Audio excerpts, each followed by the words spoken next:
All praises to Yahweh Ba'Shem, Yahweh Shai, Ba'Shem Kakwadash, double honors to the apostles and elders of Great Millstone. Shalom, salutations to the hopeful elect that's fighting a good fight of faith and truth, in sincerity and wholeheartedly. Shalom unto the Akwath, which is the women believers. Shalom unto you. Said then answered I and said, I beseech thee, O Lord, let me have understanding. So this is basically my favorite book. And Prophet Ezra is just asking for clarity of why we go through these things. Why the nations rule over us. If we your children, why we don't run things. Why your covenants and promises is to no avail. So verse 23, it said, for it was not my mind to be curious of the high things, but of such as pass by us daily, namely, wherefore Israel is given up as a reproach to the heathen, and for what cause the people whom you has loved is given over unto ungodly nations, and why the law of our forefathers is brought to naught, and the written covenants come to none effect. Even when you first come into the truth, talk about when you first come, you're like, man, you see the nation going through all of this, and you like, Lord, because I'm gonna be honest, like when I first came across the truth in 2014, by 2016 I was ready to go.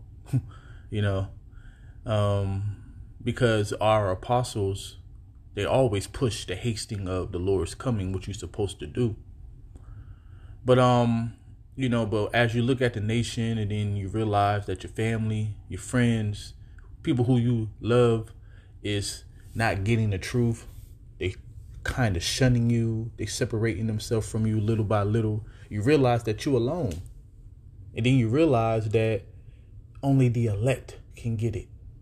You have to go through the process, because it's easy to read the scriptures, but if you don't go through what the scriptures is talking about, you won't have full understanding. So so Ezra, he's in the Medes and Persian captivity. He was born in Babylon, all right. So they being exiled into the Medes and Persians, man. It's like, damn, one captivity to another, but we supposed to be your people. So it says, and we pass away out of the world as a grasshopper, and our life is astonishment and fear, and we are not worthy to obtain mercy. That's the way that it's seen. That's why when you go to Ecclesiastes 1:18, it said, for in much wisdom is much grief, and he that increase of knowledge, increase of sorrow. Because since the Lord is in control of everything, you understand that the Lord, if he wanted to, it could not be like this. It could be so much better. But that's not the will of the Lord. And it really takes for the Lord to sup with you and give you understanding, not to be offended. Because best believe we understand that it could have been another way, but that's not the Lord's will. Now, when you do come into the understanding, you see why, and the process, and also the reason for everything that he do it. Because as you see, our nation is rebellious and stiff-necked, and the Lord have set the godly for himself, as it say in Psalms 4:4. And if the Lord, because he flooded the earth, right?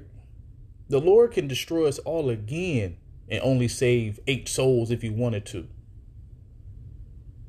So the 8 souls in this time is symbolized as the elect that's about to be saved in the very, very, very near future. And then all the nation is going to be preserved from that. But before that would come, what he did with his only begotten son. So Yahushua, man, Yahushua is the man. That's why I get upset when I hear, wicked camps don't even say the name, And then you have a particular camp basically talking to like you don't have to worship Yahweh Shai. And I'm talking about Sakari. So it's the point of this video is to show you the promises that's going to come. Now, without this process, we would never appreciate what's about to come. We would never want it as bad what is about to come. Like, imagine being born into a rich family, and you have everything. Then if your parents die before you, you inherit everything. You don't appreciate it. It been given to you from the beginning. You don't know what it's like to struggle. You don't know what it's like to be poor. See, going from a poor state to a richer state is way more better and way more appreciative than just being born with it. Now, of course, when you're poor, you want to be born with it. But when you really think about it, where do you get appreciation? See, the Lord created all these things, and all these things got to play out. Where would mercy be without sinning? Where would deliverance be without captivity? So these things have to happen, and the Lord have created everything double. But it says, as we pass away out of the world as grasshoppers, and our life is in astonishment and fear, we are not worthy to obtain mercy. What will he then do unto his name, whereby we are called? Of these things have I asked. Then answered he me and said, the more you search it, the more you shall marvel. So if you've seen a video of the scoffer, he don't understand anything. He just see the world. He think God is evil because basically the God is allowing all of this, but it's a purpose and a process for everything that the Lord do. But the more you search, the more you shall marvel. So he's really in astonishment because he don't understand anything. And the main reason is because of Christianity. Christianity got a lot of blood on their hand for teaching the Israelites in the world false. All right? Teaching lies. The total opposite of the Lord is what Christianity is. God is all love. He don't hate. If something bad happened to Satan, and then you even got it to the point that it looked like Satan got the damn upper hand. Looked like he got the upper hand. According to Christianity, Satan just out here running loose. Madman. All right? Wild man. So, yeah. So that's really what it is. He's offended. So it said, for the world hasteth to pass away and cannot comprehend the things that are promised to the righteous in time to come, for the world is full of unrighteousness and infirmities. See, you can't comprehend the things that's about to come because you never seen it. That's what makes it great. That's what makes the promises on a whole nother level, man. Just imagine you being at the bottom, everybody looking at you, as a byword and a proverb, as the Lord said that would happen to us if we went against his commandments. We was going to be called names. And, we're not going to be called. Matter of fact, in Numbers 23:9, it said we should not be recognized among the nations. So they don't look at us as anybody but entertainment value. Imagine that's all you good for in their eyes. So what about the people who can't run fast and jump high and sing and dance and break dance and rap and all that stuff? You just useless eaters. So, as soon as, just say if LeBron James, when he came out in 2003 and he only had a 3-year run, he tore both of his ACLs and his Achilles, both of them.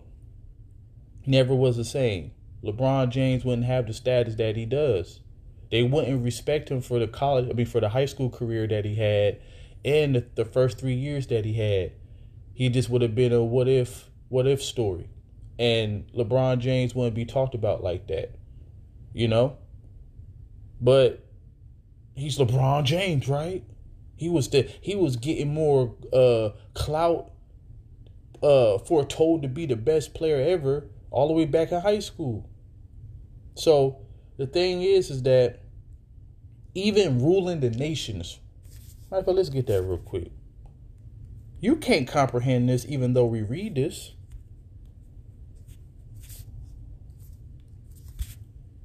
And it shall come to pass in the last days that the mountain of Yahweh's house shall be established in the top of the mountains. So the Lord's government is going to be over top the governments of the world. And shall be exalted above all the hills, and all nations shall flow unto it. So just this scripture right here, you can't comprehend what's going to happen to us for those who are part of the elect. That's, as the scripture says in Revelation 20:6, blessed is he who take part in the first resurrection. That's the elect. Enter into the kingdom on the first go around, not having to be a nutsack Israelite, having to be born into the kingdom, but actually establishing the kingdom with Yahweh Ba'ashem Yahushua. All right. You can't comprehend that. You at the bottom. Man, I'm talking about as a nation. You have individuals who do good, but as a nation, we at the bottom. Ain't nobody at the United Nations talking for so-called blacks, Latinos, and Native Americans. All right. And then you might see, well, I saw Argentina in there. Well, they got a puppet leader that's an Edomite. So nobody is on the councils for us. Psalms 83 said that they come to councils together to make sure that we are destroyed and no more remembered. They all agree, one consent to destroy us, man. But the Lord said, guess what? In the world to come, you going to be on top. Everybody going to flow unto you. Everybody going to have to listen to what you say. And if you don't, you're going to bop them over the head. And many people shall go and say, come ye, let us go up to the mountain of Yahweh, to the house of the Most High, of Jacob, not the whole world. And he will teach us of his ways. We will walk in his paths. For out of Zion shall go forth the law and the word of Yahweh Ba'ashem Yahushua from Jerusalem. So imagine being on top. The world ran in righteousness. The heathen got to get on board. If they don't get on board, you know what's going to happen. But as the scripture says in Proverbs 29:2, when the righteous are in authority, the people shall rejoice. When the righteous are in authority, the people shall rejoice. Imagine that. Right now, you can still turn on the news in your local city and see Jake mugshot on there. This man have mugged a woman. This man killed such and such. So they still cast us in the bad light. And to be honest, 2/3 don't make it hard for them. That's why they gonna die.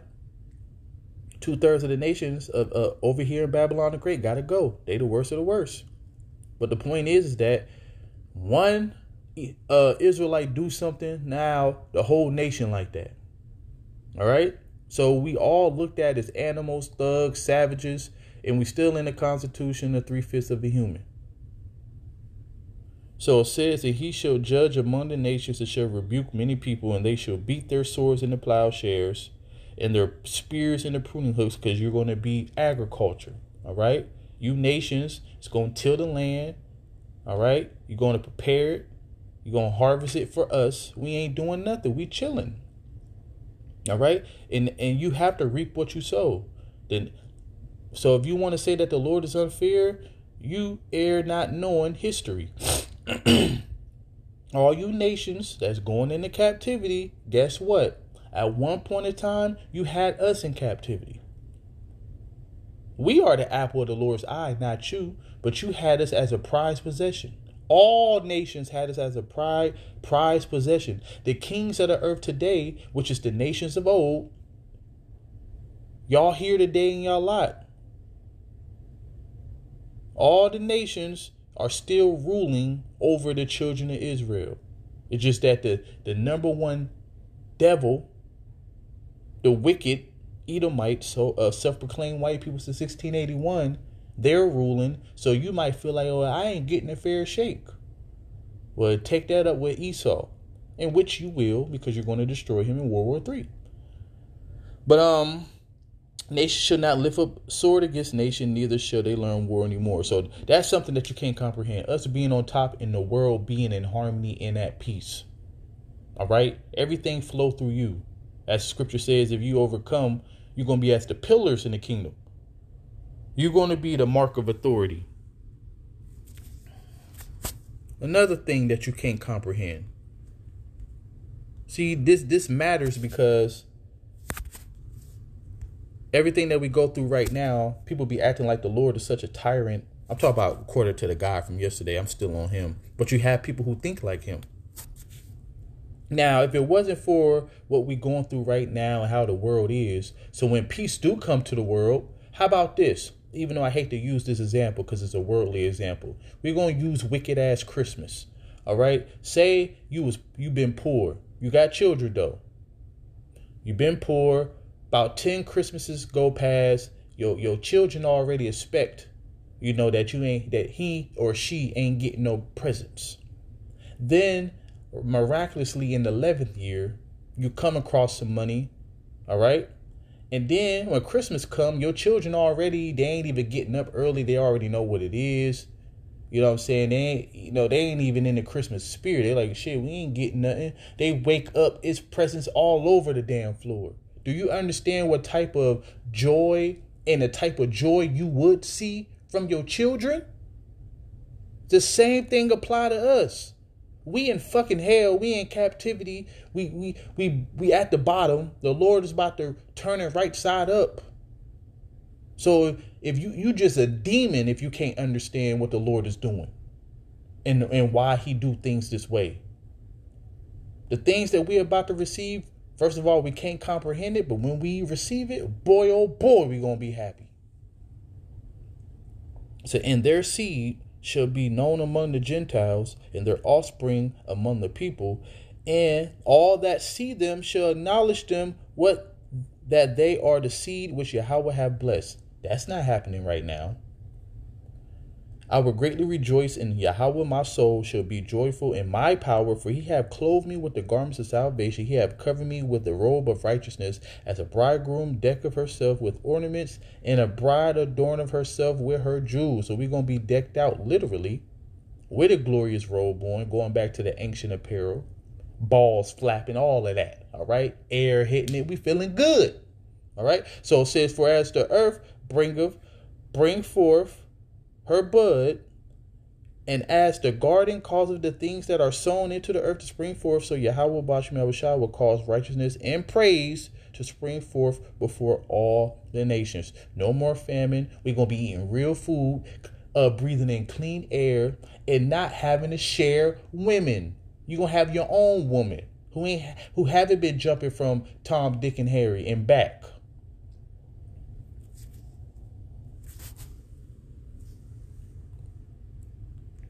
What is that?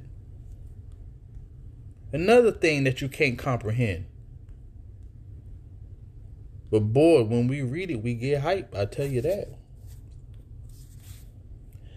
And as we have borne the image of the earthly, we should also bear the image of the heavenly. Can you comprehend that? Imagine a spiritual body coming down here to the earth and being combined.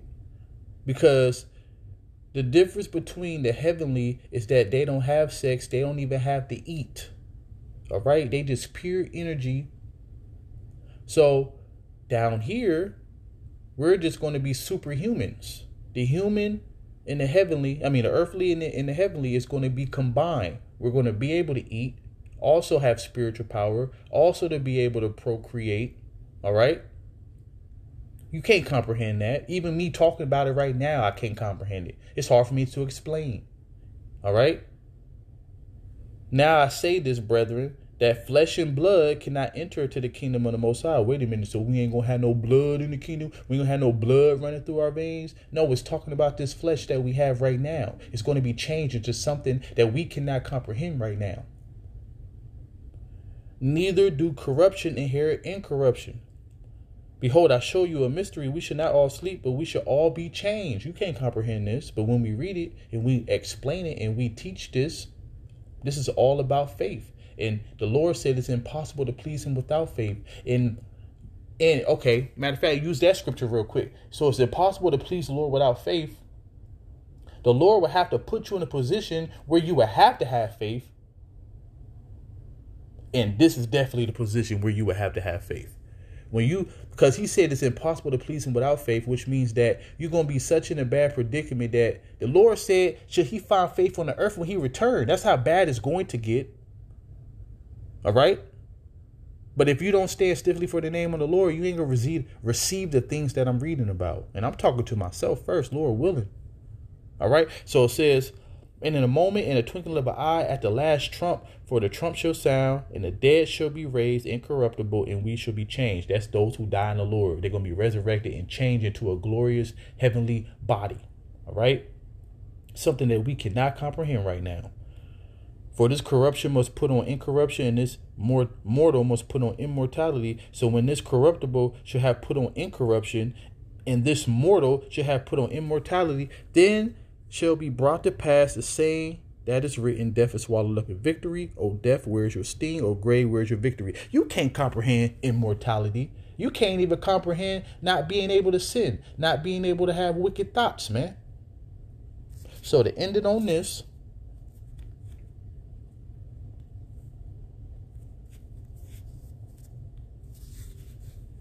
top 3 favorite scripture. But as it is written, I have not seen, nor ear heard, neither have entered into the heart of man, all right, haven't entered into your mind, the things which the Most High have prepared for them that love him. So all praises to Yahweh Ba'ashem Yahweh Shai. We have an expectation, and our expectation is not going to be cut off. Shalom.